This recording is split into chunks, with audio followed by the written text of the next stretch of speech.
नमस्कार, तेज हरियाणा पर आप सभी का हरियाणा के फटाफट 25 खबरों के बुलेटिन में आपका स्वागत है।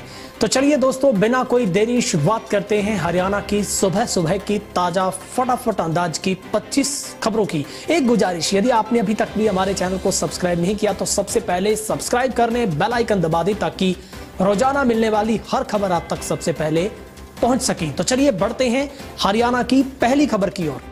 निकिता तोमर हत्याकांड मामले में फास्ट ट्रैक कोर्ट में पूरी हुई सुनवाई, आज आ सकता है फैसला। हरियाणा के फरीदाबाद जिले के बहुचर्चित निकिता तोमर हत्याकांड की फास्ट ट्रैक कोर्ट में चल रही सुनवाई मंगलवार को पूरी हो गई। बुधवार यानी 24 मार्च को अदालत इस मामले में फैसला सुना सकती है। अदालत तय करेगी कि निकिता तोमर की हत्या में गिरफ्तार आरोपी तौसीफ, रेहान और अजरुद्दीन दोषी है या नहीं है। इस हत्याकांड में पीड़ित पक्ष की ओर से कुल 55 लोगों की गवाही करवाई गई है। बचाव पक्ष की ओर से महज 2 की गवाही हुई है। पीड़ित पक्ष के वकील ऐदल सिंह रावत और बचाव पक्ष के वकील अनीस खान है। हरियाणा के बल्लभगढ़ में परिवार के साथ रह रही उत्तर प्रदेश के हापुड़ निवासी निकिता तोमर अग्रवाल कॉलेज में बीकॉम फाइनल ईयर की छात्रा थी और 26 अक्टूबर 2020 की शाम करीब 3:45 बजे जब वो परीक्षा देकर कॉलेज के बाहर निकली तो सोहना निवासी तौसीफ ने अपने दोस्त रेहान के साथ मिलकर कार में उसे अगवा करने की कोशिश की थी। फसल खरीद पर देरी से भुगतान होने पर किसानों को मिलेगा 9% ब्याज। हरियाणा के मुख्यमंत्री खट्टर ने कहा है कि 1 अप्रैल 2021 से शुरू होने वाली रबी सीजन 2021-22 के दौरान किसानों को किए जाने वाले भुगतान में किसी प्रकार की देरी नहीं होनी चाहिए। यदि भुगतान में देरी होती है तो लगभग 9% ब्याज के साथ भुगतान किया जाएगा। ये भुगतान किसानों के सत्यापित बैंक खाते में सीधे किया जाएगा। मुख्यमंत्री आगामी खरीद सीजन की तैयारियों के संबंध में समीक्षा बैठक ले रहे थे। बैठक में उप मुख्यमंत्री भी मौजूद रहे। मनोहर लाल ने कहा है कि किसानों को एक निर्धारित समय अवधि के भीतर खरीदी की उपज का भुगतान किया जाना सुनिश्चित किया जाए। भुगतान में देरी की बर्दाश्त नहीं किया जाएगा। समय पर भुगतान हो ये सुनिश्चित करने के लिए जिम्मेदारियां तय की जानी जरूरी है। रिटायर्ड फौजी ने पत्नी की हत्या कर खुद को मारी गोली। थाना बड़ौदा क्षेत्र के गांव मदीना में मंगलवार दोपहर को रिटायर्ड फौजी जयवीर ने पत्नी मुकेश की गोली मारकर हत्या कर दी। इसके बाद खुद फौजी ने अपने सिर में गोली मारकर आत्महत्या की। दोनों के शव एक ही कमरे में मिले हुए। बड़ौदा थाना पुलिस घटना की जांच कर रही। पुलिस ने सुसाइड नोट भी बरामद किया है। मेरी जानकारी के मुताबिक मंगलवार को उनका बेटा अंकित किसी काम से बाहर गया था। घर पर जयवीर और उसकी पत्नी मुकेश थे। जयवीर ने पहले घर के मुख्य दरवाजे को अंदर से बंद कर कुंडी लगा ली। कमरे के दरवाजे को बंद किया लेकिन कुंडी नहीं लगाई। जयवीर ने कमरे में लाइसेंसी बंदूक से पत्नी के सिर में गोली मारकर हत्या कर दी। उसके बाद खुद भी गोली मारकर आत्महत्या कर ली। किसान आंदोलन में युवाओं ने संभाला मोर्चा। शहीद भगत सिंह अमर रहे के नारों से गूंजता रहा आसमान। शहीदी दिवस पर मंगलवार को शहीद भगत सिंह, राजगुरु, सुखदेव और अन्य क्रांतिकारी साथियों की याद में किसानों ने दिल्ली बॉर्डर पर शक्ति प्रदर्शन किया। 3 कृषि कानूनों को निरस्त करने की मांग को लेकर एमएसपी की कानूनी गारंटी के लिए 4 महीनों से दिल्ली की सीमाओं पर चल रहे धरनों में शहीदों की याद में आयोजित इन कॉन्फ्रेंसों में हजारों की संख्या में नौजवान पहुंचे। युवाओं ने आज के दौर को किसान विरोधी व मजदूर विरोधी बताते हुए सरकार के खिलाफ जमकर नारे लगाए। इस दौरान चारों तरफ शहीद भगत सिंह, सुखदेव, राजगुरु अमर रहे के नारे लगते रहे। मुख्य मंच से सुबह 11 बजे शुरू हुए कार्यक्रमों के दौरान 60 से अधिक युवाओं ने किसानों को संबोधित किया। इस दौरान सभी ने एक आवाज में कहा कि जब तक उनकी मांगें पूरी नहीं होती तब तक वहीं पर डटकर आंदोलन को आगे बढ़ाते रहेंगे। बाप ने रिश्ते को किया कलंकित, नाबालिग बेटी से किया शर्मनाक काम। नाबालिग लड़की ने अपने ही पिता पर 4 साल से अवैध संबंध बनाकर मां बेटी के रिश्ते को कलंकित करने का आरोप लगाया है। पुलिस ने पीड़िता की शिकायत पर उनके आरोपित बाप के खिलाफ 6 पॉक्सो एक्ट में जान से मारने की धमकी देने के आरोप में मामला दर्ज किया है। जानकारी के अनुसार साडोरा थाना क्षेत्र के गांव में निवासी नाबालिग लड़की ने पुलिस को दी शिकायत में बताया है कि 2016 में उसकी मां की मौत हो गई थी। 11 दिसंबर 2016 को वह घर पर अकेली थी। इसी दौरान उसका पिता घर पर आया। आरोपित ने उसे घर पर अकेला पाकर उसके साथ छेड़छाड़ करने लगा। उनके साथ जबरदस्ती अप्राकृतिक संबंध बनाई। आरोपित ने इस बारे में किसी को बताने से जान से मारने की धमकी दी थी। डर व लोकलाज के चलते उसने घटना के बारे में किसी को नहीं बताया था। सास को मौत की नींद सुलाने वाली पुत्र वधू सहित 3 को आजीवन कारावास। रेवाड़ी के गांव कवाली में प्रेमी व उसके दोस्त के साथ अपनी ही सास को मौत की नींद सुलाने वाली पुत्र वधू सहित तीनों आरोपितों को अतिरिक्त जिला सत्ता न्यायाधीश कुलदीप सिंह की अदालत ने उम्र कैद की सजा के साथ 80,000 रुपये का जुर्माना ठोका है। गांव कमाली निवासी 65 वर्षीय ज्ञाना देवी के शव 15 जून 2018 की सुबह घर पर चारपाई पर मिला था। कमरे की अलमारी खुली हुई थी, अंदर रखे जेवरात व ज्ञाना देवी की मोबाइल गायब था।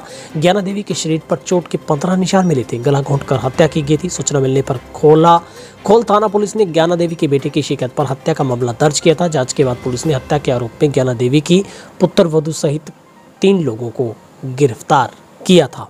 5 किलो अफीम के साथ 5 नशा तस्कर काबू। सिरसा में नारकोटिक्स कंट्रोल सिरसा यूनिट ने करीब 10 लाख रुपए की अफीम बरामद कर 5 लोगों को गिरफ्तार कर बड़ी सफलता हासिल की है।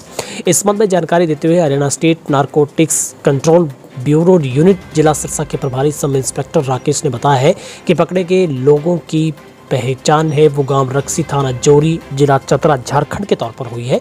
यूनिट प्रभारी के मुताबिक बरामद की गई अफीम झारखंड क्षेत्र से लाई गई थी। इसे सिरसा व उसके आसपास क्षेत्रों में सप्लाई की जानी थी।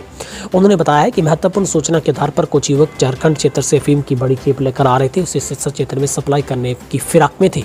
सूचना को पाकर यूनिट के सहायक उप निरीक्षक के नेतृत्व में एक पुलिस टीम का गठन किया गया था और रगड़ी क्षेत्र से अफीम सहित काबू किया गया है।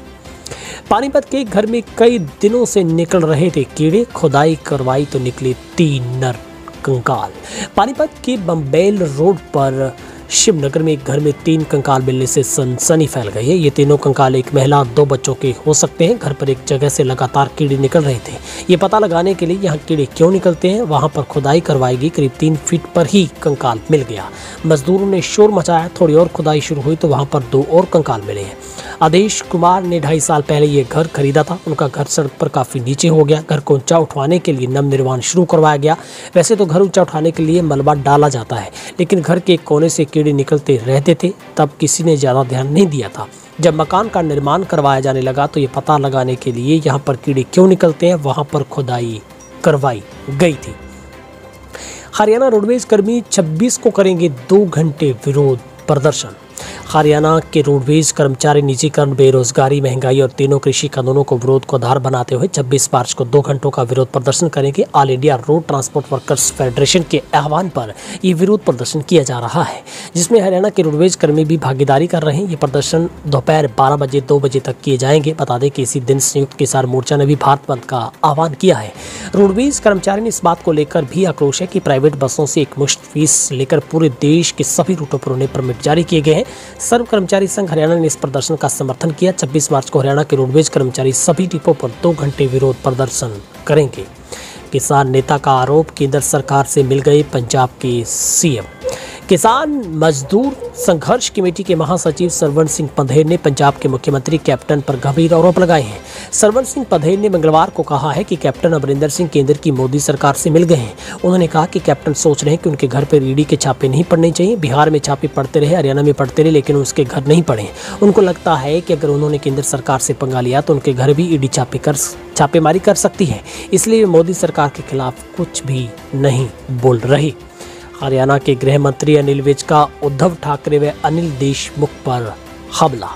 हरियाणा सरकार के गृह मंत्री अनिल विज ने महाराष्ट्र के मुख्यमंत्री उद्धव ठाकरे और वहां के गृह मंत्री अनिल देशमुख पर हमला बोला है। गृह मंत्री ने ट्वीट कर कहा है कि महाराष्ट्र में 100 करोड़ वार्षिक उगाही का कांड बिना मुख्यमंत्री की जानकारी के नहीं हो सकता। यदि मुख्यमंत्री को जानकारी नहीं है तो उसके मंत्री व अधिकारी क्या गुल खिला रहे थे। उनको एक ही पल में मुख्यमंत्री के पद पर रहने का अधिकार नहीं। उद्धव ठाकरे को अविलंब इस्तीफा दे देना चाहिए।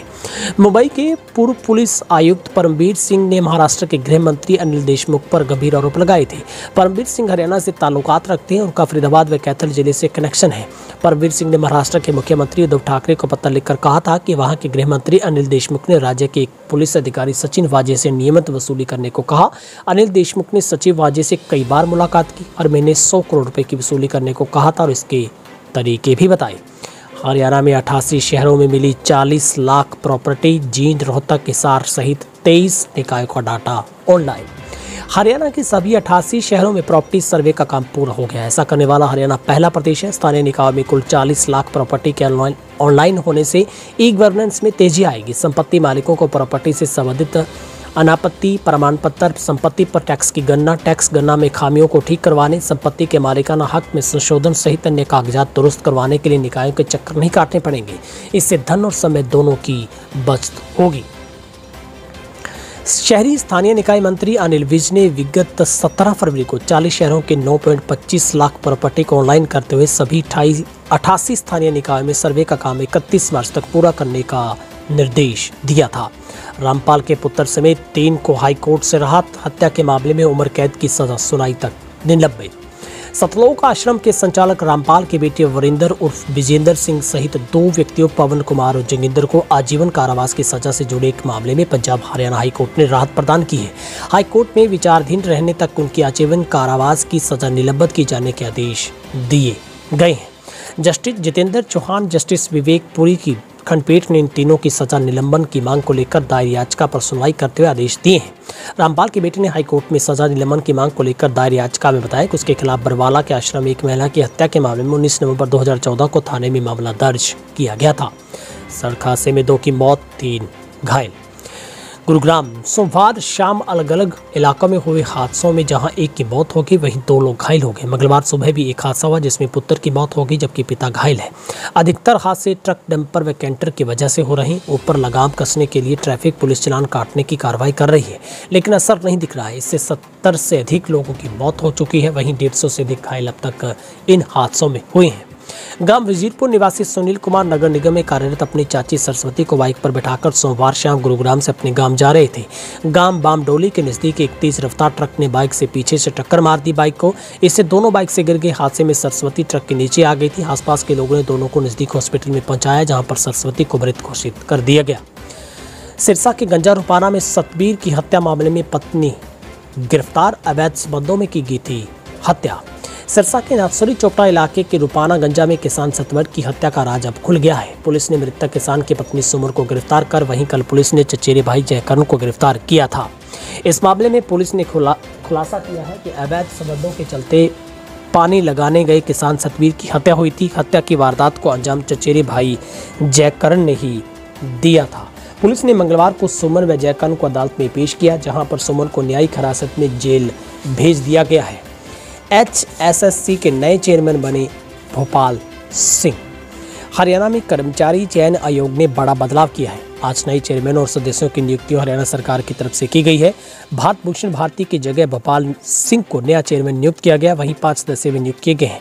भोपाल सिंह मूल रूप से यमुनानगर जिले के छछरौली कस्बे के रहने वाले हैं। भोपाल सिंह यमुनानगर जिले के खद्री गाँव के रहने वाले हैं। वो पूर्व में सरपंच रह चुके हैं। एक साधारण किसान परिवार से आते हैं। दिग्विजय ने चाचा अभय चौटाला और हुड्डा पर सवालों की बौछार। जेजेपी नेता दिग्विजय सिंह ने पूर्व मुख्यमंत्री हुड्डा और अपने चाचा अभय चौटाला पर करारा हमला बोला है। उन्होंने कहा है कि भूपेंद्र हुड्डा और अभय चौटाला मिलकर सरकार के खिलाफ साजिश कर रहे हैं। किसानों के सहारे सरकार को बदनाम करने की कोशिश की जा रही है। दिग्विजय चौटाला ने कहा कि हर गांव में उप मुख्यमंत्री दुष्यंत चौटाला का स्वागत किया जा रहा है। कांग्रेस अपने मंसूबों पर कभी कामयाब नहीं हो पाएगी। मकान में लगी भीषण आग, सिलेंडर में ब्लास्ट होने से शख्स झुलसा। रोहतक शहर के गांधी कैंप कॉलोनी में अचानक एक मकान में भीषण आग लग गई। आग इतनी भयंकर थी कि घर में रखा एक गैस सिलेंडर में ब्लास्ट हुआ। घर में मौजूद एक शख्स ने झुलसने के बाद छत से कूदकर अपनी जान बचाई, जिसे गंभीर हालत में रोहतक पीजीआई भर्ती करवाया गया है। गनीमत यह है कि एक शख्स के अलावा घर में कोई और मौजूद नहीं था। इस घटना में लाखों रुपए का नुकसान हुआ है। सूचना मिलने के बाद दमकल विभाग की गाड़ियां मौके पर पहुंचकर आग पर काबू पाया गया। फिलहाल आग लगने के कारणों का पता नहीं चल पाया। हरियाणा के शिक्षा मंत्री का स्कूल बंद करने को लेकर बड़ा बयान। हरियाणा में कोरोना के बढ़ते मामलों के साथ एक बार फिर प्रदेश बंदिशों की ओर बढ़ता नजर आ रहा है। सरकारी संकेतों के अनुसार यदि कोरोना के पॉजिटिव केसों की संख्या इसी रफ्तार से बढ़ती रही तो आने वाले समय में हरित प्रदेश को फिर से पिछले वर्ष की भांति इस वर्ष भी रात्रिकालीन कर्फ्यू या लॉकडाउन के दौरान से गुजरना पड़ सकता है। वहीं इसके बीच हरियाणा के शिक्षा मंत्री कंवरपाल गुर्जर ने स्कूल बंद करने को लेकर बड़ा बयान दिया है। मंत्री ने स्पष्ट किया है कि हरियाणा में फिलहाल स्कूल बंद नहीं होंगे। उन्होंने कहा कि अभी हालात काबू में है। शिक्षा मंत्री ने बताया है कि अप्रैल के अंत में सभी स्कूलों के एडमिशन शुरू कर दिए जाएंगे। उन्होंने कहा कि आने वाले दिनों में परिस्थितियों के मुताबिक स्कूल खोलने या बंद करने का फैसला किया जाएगा। अप्रैल से पूरे हरियाणा में लागू होगी डायल 112 योजना। हरियाणा के गृह व स्वास्थ्य मंत्री अनिल विज ने कहा है कि हरियाणा में डायल 112 का प्रयास सफल रहा है। गुरुग्राम, पंचकुला 2 जिलों में काफ़ी समय से इसका प्रयोग किया जा रहा है, जो कामयाब होने से पूरे प्रोजेक्ट को अप्रैल माह से हरियाणा में लागू किया जाएगा। 15 मिनट में पुलिस मौके पर पहुंच जाएगी। वहीं हर थाने में 2 गाड़ियां भेजी जाएंगी, जिसमें GPS के अलावा वीडियोग्राफी का प्रबंध होगा। गृह मंत्री अनिल विज ने यहाँ पत्रकारों के साथ बातचीत में कहा है कि 112 प्रोजेक्ट पर काम करने वाले स्टाफ की भर्ती पूरी हो चुकी है। इसके अपराध पर जल्दी काबू पाया जा सकेगा। हरियाणा में कानून व्यवस्था अधिक सुदृढ़ होगी। हरियाणा विभाग गृह मंत्री अनिल विज ने कहा है कि कोरोना रोकथाम के लिए हरियाणा पूरी स्थिति पर निगरानी रखे हुए है। पूर्व मुख्यमंत्री हुड्डा का खट्टर सरकार पर कटाक्ष। पूर्व मुख्यमंत्री हुड्डा ने सरकार पर जमकर भड़ास निकाली है। हुड्डा ने सरकार को कटघरे में खड़ा करते हुए सवाल किया कि प्रदेश सरकार के आधे से ज़्यादा कमाई लिए गए कर्ज के ब्याज पर चली जाती है, लेकिन फिर भी विकास कहीं नजर नहीं आता। उन्होंने कहा कि सरकार से इस बारे में कई बार जवाब मांगा, लेकिन सरकार के कानों पर जून तक नहीं रेंगी है। साथ ही हुड्डा ने किसानों की मांगों को जायज बताते हुए सरकार से किसानों की समस्या का समाधान करने की बात कही है। इसके अलावा असम में चुनाव में कांग्रेस के मैनिफेस्टो में NRC नहीं लागू करने के सवाल का जवाब नहीं देते उन्होंने कहा कि असम कांग्रेस का अंदरूनी मामला है, हमने अपने समय में सारे वादे पूरे किए। हरियाणा में इस बार गर्मियों में नहीं होगी बिजली की कमी, मंत्री ने दिया बयान। हरियाणा में इस बार गर्मी के सीजन में बिजली की कोई कमी नहीं होगी। लोगों को बिजली कटों से निजात मिलेगी। हरियाणा में 12,000 मेगावाट बिजली उपलब्ध है। इस पर प्रदेश बिजली सरप्लस है। ये जानकारी प्रदेश के बिजली मंत्री चौधरी रणजीत सिंह ने दी है। उन्होंने कहा कि बिजली निगम के अधिकारियों को मीटिंग के जरिए बिजली कट नहीं करने के लिए निर्देश दिए गए हैं। बिजली मंत्री ने कहा कि प्रदेश में बिजली के खंभे पास लगाए जाएंगे, जबकि पहले बिजली खंभे काफ़ी दूर होते थे, जिसके कारण टूटने का डर लगा रहता था। खंभे पास होने की वजह से नहीं टूटेंगे। इसके साथ ही बिजली के खंभों की लटकी हुई तारों को भी सही किया जाएगा। उन्होंने कहा कि मई जून से तेज हवा आंधी के कारण खंभे टूटने के आसार रहते हैं। उन्होंने कहा कि 15 अप्रैल तक बिजली में सुधार का कार्य पूरा कर लिया जाएगा। फतेहाबाद के कई इलाकों में बारिश के साथ हुई ओलावृष्टि, किसानों में चिंता। फतेहाबाद जिले के कई इलाकों में बरसात और ओलावृष्टि के कारण फसलों में नुकसान की खबर है। देर रात फतेहाबाद के गांव भूतन खुर्द, भूतन कला, हंसंगा कला, झल्लनिया सहित कई गांव में बरसात के साथ ओलावृष्टि हुई है। भारी ओलावृष्टि के कारण किसानों में आफत आ गई है। फतेहाबाद के गांव भूतन खुर्द के किसान राम सिंह के मुताबिक ओलावृष्टि और बरसात के कारण सरसों, गेहूं और सब्जी की फसलों को काफी नुकसान है। राम सिंह ने बताया कि सरसों की फसल में अधिक नुकसान की आशंका है, क्योंकि सरसों की फसल की फिलहाल कटाई का कार्य चल रहा है। गेहूं की फसल पूरी तरह से पककर तैयार है। जल्द ही गेहूं की कटाई भी शुरू होने वाली है। इलाके में बरसात और ओलावृष्टि से किसानों पर जबरदस्त मार पड़ी है, क्योंकि जो फसल कटाई के लिए तैयार है, ओलावृष्टि और बरसात के कारण फसलें चौपट हो जाएंगी और बची खुची फसल का उत्पादन भी प्रभावित होगा। जहां पर जल्द से जल्द किसानों की ओर से इसकी सूचना प्रशासन को दी गई है। अब देखना होगा कि प्रशासन ओलावृष्टि और बरसात के कारण फसलों में नुकसान का आकलन कितना जल्दी कर पाता है। क्या रिपोर्ट प्रशासन नुकसान के आकलन पर देगा और किसानों को कोई फौरी तौर पर राहत मिल पाएगी।